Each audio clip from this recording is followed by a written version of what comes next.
লালাবিরে অকাল হোলিতে মাতোয়ারা সিপিআইএম নেতা কর্মীরা। রবিবার মেঘ সূর্যের লুকোচুরিতে ভ্যাপসা গরম পড়েছিল ধূপগুড়িতে। তবে সেই গরমে ফিকে হয়নি লাল রং, বরং আলো যেন উজ্জ্বল হয়েছে। সেই দৃশ্যই দেখা গেল ধূপগুড়ি ব্লকের উত্তর আলতাগ্রাম এলাকায়। রীতিমতো লাল আবির এবং ব্যান্ড পার্টির তালে মাতোয়ারা সিপিআইএম সমর্থকরা।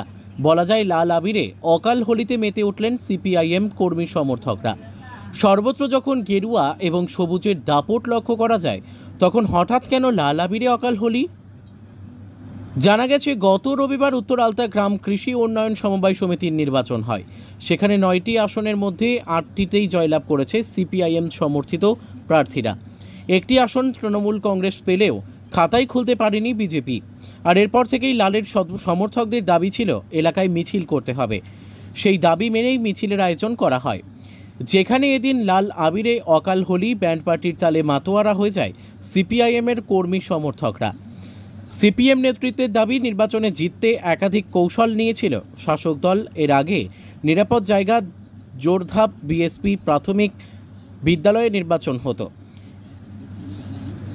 সেখান থেকে স্পর্শকাতর এলাকায় ভোট কেন্দ্র নিয়ে যাওয়া হয়, তবে তারপরেও রক্ষা হয়নি। তাই আমরা এই জোরধাপ বিএফপি প্রাথমিক বিদ্যালয় থেকে মিছিল শুরু করে গোটা এলাকা পরিক্রমা করলাম। ব্যুরো রিপোর্ট, আমাদের টিভি। এটা হচ্ছে আলতাগ্রাম সমবায় সমিতির বিজয় মিছিল ছিল। সেই আলতাগ্রাম ইলেকশন যেটা হয়েছিল, সেই ইলেকশনে আমরা 9 জনের মধ্যে 8 জন আমরা ভোট প্রার্থী জিতেছিলাম। সেই উপলক্ষে সকলের একটা আবদার ছিল, একটা বিজয় মিছিল করতে হবে, তাই আজকে বিজয় মিছিলটা করা হয়। কোথা থেকে শুরু হয়? এটা শুরু হয়েছিল আমাদের জোরধাপ বিএপি স্কুল থেকে, এবং সেটা কল্যাণ সংঘ থেকে মুড়ির মিল মুক্তার মাস্টারের বাড়ি পর্যন্ত এটা আজকে কর্মসূচি। বহুদিন পর লাল আবির দেখা গেল, কি বলবেন? না, অবশ্যই আমাদের খুব ভালো লাগছে যে আজকে প্রচুর মানুষ আমাদের সঙ্গে হেঁটেছে। এটাই ভবিতব্য আমরা মনে করি, কারণ পশ্চিমবঙ্গ তথা ভারতবর্ষের যে অবস্থাটা এই মুহূর্তে চলছে, তাতে আমার মনে হয় এই লাল আবিরটা স্বাভাবিক। আর একটা কথা আমি জানাই আপনাদের, সেটা হচ্ছে আমাদের এই মাগুরমারি 2-তে অলরেডি আমাদের 2জন পঞ্চায়েত আমাদের আছে সিপিএমের পক্ষ থেকে। সুতরাং আমাদের এই এলাকা একটা দুর্গম ঘাঁটি বলতে পারে। সামনেই তো নির্বাচন, অবশ্যই আমাদের যে বিধানসভা নির্বাচন আসছে, সেটার একটা বড় প্রভাব আমাদের এই ইলেকশনটার থেকে পড়বে। কারণ যেটা আমরা সাধারণত একটা শাসক দল একটা প্রচার করার চেষ্টা করে, যে সংখ্যালঘু ভোট মানেই হচ্ছে তাদের একটা সম্পত্তি। আজকে আমাদের এখানকার যে 991 জন ভোটার ছিল, তার মধ্যে 50%-এরও বেশি হচ্ছে আমাদের সংখ্যালঘু সম্প্রদায়।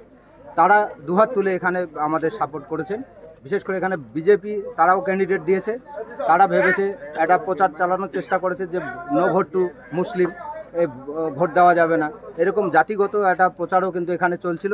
সেই জায়গার থেকেও আমরা বেরিয়ে এসেছি। সুতরাং এটা প্রমাণিত হয় আলতাগ্রাম এই যে সমবায় উন্নয়ন সমিতির যে ভোট, এটা একটা নতুন দিশা দেখালো বলে মনে করি। কত বছর থেকে আপনারা ইয়েতে আছেন?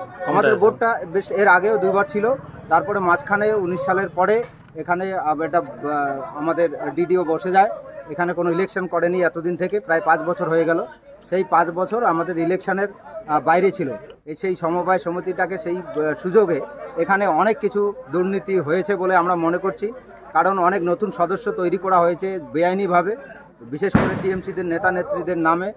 সেই নেতা নেত্রীরা ভোটে জিতবে বলে তারা চেষ্টা চালিয়েছিল, কিন্তু আমরা সেটাকেও প্রতিহত করেছি। ধূপগুড়ি ব্লকে সমবায় ব্যাংকে নতুন করে এটাতে ঘুঘুর ভাষা তৈরি করার জন্য তারা আপ্রাণ চেষ্টা করেছে। তারা বলেছে যে এখান থেকে যে আমাদের বিশেষ করে একটা নিরাপদ জায়গায় ইলেকশন হতো, যে যোদ্ধা বিএপি স্কুলে যেখান থেকে আমাদের মিছিলটা শুরু হয়েছিল, আমি বলছিলাম যে এই মিছিলটা শুরু হওয়ার তাৎপর্য একটা আলাদা আছে। কারণ যোদ্ধা বিএপি স্কুলে একটা নিরাপদ জায়গা, এখানে কোনো রকমের অশান্তি কোনোদিনও হয়নি, সেখানেই ভোটটা হতো, এবং বেশিরভাগ ভোটার এই উত্তর আলতা গ্রামেরই ভোটার আছে। কিন্তু এরা বিভিন্ন জায়গায় একটা প্রভাব বিস্তার করার পরে শাসক দলের একটা প্ররোচনায় এরা কি করলো, একটা স্পর্শকাতর এলাকায় প্রধানপাড়া সিএস প্রাথমিক বিদ্যালয়ে নিয়ে গেল ভোটটা। সেখানে গিয়ে তাদের